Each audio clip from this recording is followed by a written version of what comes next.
Hello guys. मैं हूं सुमन। आप सभी को साई श्रद्धा एजुकेशन यूट्यूब चैनल को स्वागत करता हूं। आज हम लोग क्या करेंगे कि डिजाइन ऑफ कंक्रीट स्ट्रक्चर से क्वेश्चन नंबर 1 से लेकर 10 तक डिस्कशन करेंगे। आप लोग को मैं वही उम्मीद रखूंगा आपसे कि आप पहले 1 से लेकर 10 तक क्वेश्चन देखिए, उसका डिस्कशन देखिए। कहीं पे आपको समझ में नहीं आया उसका कंसेप्ट, आप कमेंट बॉक्स में उसी क्वेश्चन का नंबर लिख के भेज दीजिए, ताकि नेक्स्ट सेशन में आने वाला 11 से 20 क्वेश्चन में मैं उसको डिस्कशन कर लूंगा। ठीक है। आपको ये पता है class all civil engineering student के लिए बेनिफिटेड है, जो जेई और एडब्ल्यू और असिस्टेंट इंजीनियर के लिए प्रिपेयर हो रहे हैं, वो सबके लिए इम्पोर्टेंट है। ठीक है। और बिना टाइम का चलो देखते हैं पहला question. To determine the modulus of rupture the size of test specimen used आज। जो मॉडुलस ऑफ रप्चर क्या है ना, जो फ्लेक्सुरल स्ट्रेंथ डिटरमाइन करेगा। ठीक है। उसके लिए जो साइज है वो ऑप्शन सी हो जाएगा आपका 150 इंटू 150 इंटू 700 mm का उसका टेस्ट स्पेसिमेन का साइज है। ठीक है। Question number 2, the property of fresh concrete in which the water in the mix tends to the rise to the surface while placing and compacting is called. अच्छा, fresh concrete क्या है? जब हम लोग कोई भी कंक्रीट इंग्रेडिएंट्स है, जैसे सीमेंट हो गया, सैंड हो गया, एग्रीगेट हो गया और एडिक्वेट अमाउंट ऑफ वाटर जब मिक्स करेंगे, वो जितना भी इंग्रेडिएंट्स है उसको मिक्स करने के बाद जो कंक्रीट बनता है उसको फ्रेश कंक्रीट बोला जाता है। उसको हम लोग जहाँ पे रिक्वायर्ड है, कहीं पे स्लैब डालना है, कहीं पे कॉलम डालना है, कोई पे फुटिंग फाउंडेशन डालना है, वहां पे प्लेस करेंगे और कॉम्पैक्टिंग करेंगे। कॉम्पैक्टिंग करने के बाद जो वाटर वहां से ऊपर में आ जाएगा कंक्रीट सरफेस से, उसको बोला जाता है ब्लीडिंग। उसका फिगर देख लीजिए। ये जो है, जब एक स्लैब डाले हैं इधर फ्लोरिंग का, फ्लोरिंग होगा कि स्लैब होगा, वहां पे क्या है ना, देखो वाटर जैसे ऊपर में आ गया होगा। ठीक है। तो उसी को क्या करेंगे ना हम लोग, ब्लीडिंग बोलते हैं। ठीक है। Next question, select the incorrect statement. यहाँ पे क्वेश्चन को पहले देख लीजिए, इनकरेक्ट स्टेटमेंट पूछा गया है, करेक्ट स्टेटमेंट नहीं है। ठीक है। तो पहला ऑप्शन क्या दिया, lean mixes bleed more as compared to rich one. अच्छा, पहले आपको ब्लीडिंग तो पता चल गया ब्लीडिंग क्या है। अच्छा, लीन मिक्स और रिच मिक्स क्या है? याद रखना, जो लीन मिक्स है वहां पे जो सीमेंट का कंटेंट है ना, वो 10% जितना भी टोटल क्वांटिटी चाहिए उसमें से 10% कम कर देंगे, यूज करेंगे उस यहाँ पे लीन मिक्स उसको बोलेंगे। और रिच मिक्स क्या है, जितना भी टोटल कंटेंट सीमेंट चाहिए वहां से 15% मोर में ऐड करके उसको यूज कर लूंगा, तो इसको रिच मिक्स बोलते हैं। ठीक है। अच्छा, जहां पे सीमेंट ज्यादा होगा उसका बाइंडिंग प्रॉपर्टी भी ज्यादा है, सैंड एग्रीगेट स्टील वो सबको बॉन्डिंग भी अच्छा करेगा, तो वहां पे ब्लीडिंग कम हो जाएगा। तो रिच मिक्स में ब्लीड कम होता है। और लीन मिक्स में क्या है ना, सीमेंट हम लोग जितना रिक्वायर वहां से 10% और भी कम कर रहे हैं, तो मतलब वहां पे ब्लीडिंग ज्यादा हो जाएगा। तो ऑप्शन आपका जो पहला ऑप्शन से सही है कि लीन मिक्स ब्लीड मोर, तो ये ऑप्शन तो सही हो गया। अच्छा, सेकंड ऑप्शन में क्या दिया है, bleeding can be minimised by adding pozzolana finer aggregate.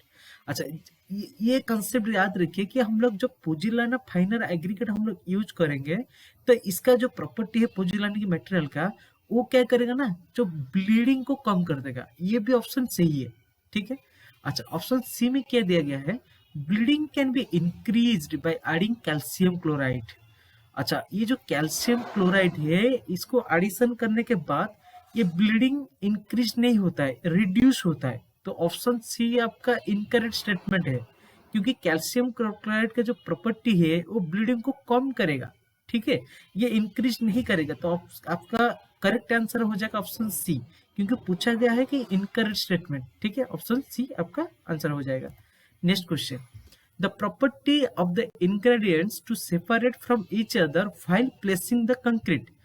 जब कंक्रीट का इंग्रेडिएंट्स में आपको बता दिया, सीमेंट हो गया, सैंड हो गया, एग्रीगेट हो गया और एडिक्वेट अमाउंट ऑफ वाटर हो गया।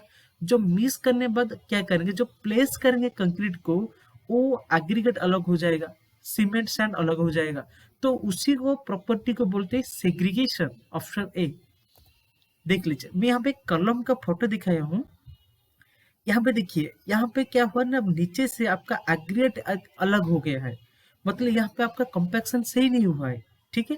तो ये जो सेग्रीगेशन क्या है ना, different concrete ingredients are separated from each other. ठीक है, that is segregation. Next question, the workability of concrete is directly proportional to. अच्छा, वर्कबिलिटी ऑफ कंक्रीट मींस आप जब सीमेंट इंग्रेडिएंट्स में वाटर ऐड करते मिक्सिंग करना, और मिक्सिंग करने के बाद उसको इजीली ट्रांसपोर्टेड करके आप साइड में पोर कर रहे हैं, तो वो टोटल को बोलते हैं वर्कबिलिटी ऑफ कंक्रीट। ठीक है, और ये जो वर्कबिलिटी ऑफ कंक्रीट क्या है ना, इजीली आप कंक्रीट मिक्स फ्रेश कंक्रीट को ऐसे जहां पे रिक्वायरमेंट आपका पुटिंग हो गया, कलम हो गया, वहां पर कास्टिंग और पोरिंग कर सकते हो कंक्रीट को। ठीक है, और ये इसका जो प्रॉपर्टी है ना, इसको याद रखिए कि जो पूछा गया एग्रीगेट सीमेंट रेशियो, वो डायरेक्टली प्रोपोर्शनल, मतलब क्या है, वर्कबिलिटी इंक्रीज होगा तो ये भी इंक्रीज होगा। जैसे कि यहाँ पे वर्कबिलिटी कंक्रीट आपको पता है कि वो टाइम डिपेंडेंट है। अब इसका जैसे सीमेंट का इनिशियल सेटिंग टाइम है, हम लोग का कंक्रीट मिक्स करने में तो उसका भी टाइम है कि उसको 30 मिनट के अंदर उसको पोरिंग करना चाहिए। ठीक है, तो अभी यहाँ पे देखिए कि डायरेक्टली प्रोपोर्शनल मतलब टाइम ऑफ ट्रांजिट जो बी, वो तो नहीं होगा। समझ रहे हो ना? यहाँ पे देखिए ये जो टेबल है आपका वर्कबिलिटी ऑफ कंक्रीट, ये यहाँ पे वाटर सीमेंट रेशियो बढ़ेगा। आपको देखो वाटर सीमेंट रेशियो बढ़ेगा मतलब सीमेंट जितना डालेगा उस हिसाब से वाटर आपको परसेंटेज के हिसाब से लेना पड़ेगा। तो सीमेंट बढ़ेगा तो वाटर बढ़ेगा, वाटर बढ़ेगा तो आपका वर्कबिलिटी भी बढ़ेगा। अच्छा, ग्रेडिंग ऑफ एग्रीगेट। अच्छा, एग्रीगेट के ग्रेडिंग के हिसाब से आपका ग्रेडिंग ऑफ एग्रीगेट, ग्रेडिंग मतलब आपका एग्रीगेट का जितना भी साइज है, जो शेप है, वो इंक्रीज करेगा तो यहाँ पे वर्कबिलिटी भी इंक्रीज करेगा। टाइम ऑफ ट्रांजिट, आपको मैं बोला था कि टाइम ऑफ ट्रांजिट मतलब हम लोग का जितना भी कंक्रीट, फ्रेश कंक्रीट को जितना टाइम लगाएंगे वो उतना सेट हो जाएगा, उतना हार्डनिंग उसका प्रॉपर्टी स्टार्ट हो जाएगा। तो टाइम ऑफ ट्रांजिट बढ़ेगा तो वर्कबिलिटी कमेगा, और वर्कबिलिटी बढ़ेगा तो टाइम ऑफ ट्रांजिट कमेगा। वो इनवर्सली प्रोपोर्शनल है। हम लोग को पूछा गया है कि डायरेक्टली प्रोपोर्शनल पूछा गया, workability of concrete is directly proportional to क्या हो जाएगा आपका grading of the aggregate, option C हो जाएगा आपका। ठीक है, और यहाँ पे जो ऑप्शन ए दिया गया है एग्रीगेट सीमेंट रेशियो, यहाँ पे वाटर सीमेंट रेशियो होता तो वो ऑप्शन ए हो जाता है, बट यहाँ पे टाइम ऑफ ट्रांजिट तो इनवर्सली प्रोपोर्शनल। ठीक है, तो करेक्ट आंसर ऑप्शन सी हो जाएगा आपका, that is grading of the aggregate directly proportional. Next question, same question पहले मैं अभी डिस्कशन कर चुका हूँ। Workability of concrete is inversely proportional to क्या हो जाएगा। अच्छा देखिए, टाइम ऑफ ट्रांजिट के हिसाब से inversely proportional, option answer option A हो जाएगा। ठीक है, अभी मैंने बताया कि वाटर सीमेंट रेशियो तो डायरेक्टली प्रोपोर्शनल है। ठीक है, size of aggregate, grading of the aggregate बताया तो वो भी डायरेक्टली प्रोपोर्शनल है। Air in the mix, air in the mix मतलब जो मिक्स मतलब क्या, वो भी वर्कबिलिटी को डायरेक्टली प्रोपोर्शनल है। ठीक है, एयर इन द मिक्स बढ़ेगा तो वर्कबिलिटी भी अच्छे से रहेगा। ठीक है, तो आपका करेक्ट आंसर ऑप्शन ए हो जाएगा। ठीक है, the approximate value of shrinkage strain in concrete, इसको याद रखना पड़ेगा आपको, ऑप्शन बी दैट इज 0.003। ठीक है, अच्छा, air entrainment in the concrete increases. अच्छा, अभी मैंने बताया था कि लास्ट कुछ पिछले वाला क्वेश्चन में एयर एंट्रेनमेंट कंक्रीट होगा तो उसका वर्कबिलिटी बढ़ेगा। ठीक है, आपका कंक्रीट में एयर एंट्रेनमेंट होगा तो उसको वर्कबिलिटी बढ़ेगा। ठीक है, आंसर ऑप्शन ए हो जाएगा। Okay, then the relation between the modulus of rupture, FCR, ये जो एफसीआर है मॉडुलस ऑफ रप्चर का वो सिंबल है। स्प्लिटिंग स्ट्रेंथ क्या है ना, एफसीएस, और डायरेक्ट टेंसाइल स्ट्रेंथ एफसीटी, इसके बीच में जो रिलेशन है इसको आपको याद रखना पड़ेगा। इसमें कुछ ऑप्शन नहीं है, इसको याद रखो कि मॉडुलस ऑफ रप्चर जो है वो स्प्लिटिंग स्ट्रेंथ जो है वो 0.6 times of modulus of rupture, और जो डायरेक्ट टेंसाइल स्ट्रेंथ है वो 0.5 times of modulus of rupture. ठीक है, तो आपका इधर क्या है कि मॉडुलस ऑफ रप्चर सबसे ज्यादा है, उसका 66% स्प्लिटिंग स्ट्रेंथ है, और उसका 50% डायरेक्ट टेंसाइल स्ट्रेंथ है।